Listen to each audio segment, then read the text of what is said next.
The Legislative Council election has came to the end in early September. This year, it indicates the highest turnout rate of 58%. But among how many of them are ethnic minority citizens?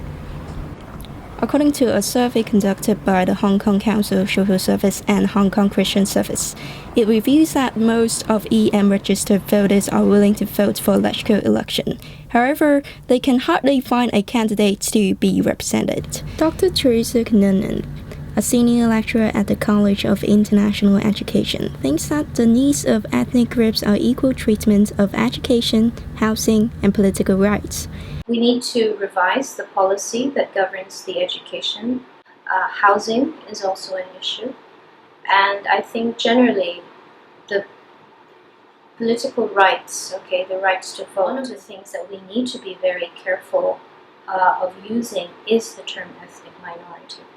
Because the fact that we use the word minority already puts the person in a discriminated or a segregated position.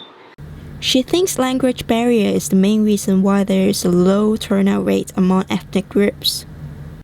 Even when these candidates try to run for election, when they promote their message or their policies, it's done in Chinese. Say Pakistanis, Indians, Filipinos, Nepalese in Hong Kong, many of them cannot read and write Chinese. So how can they be made aware of their rights to vote?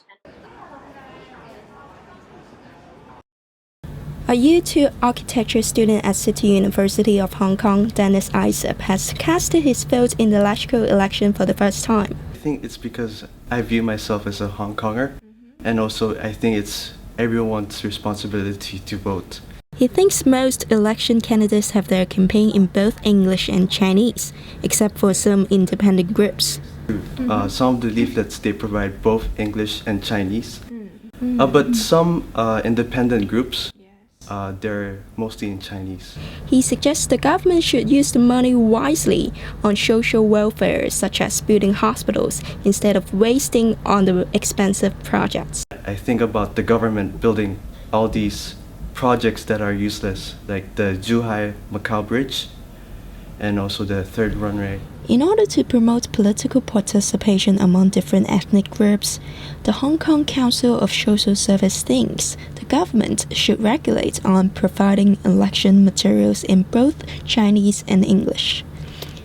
They also think political party and candidates should put ethnic minorities' concerns in their election campaign.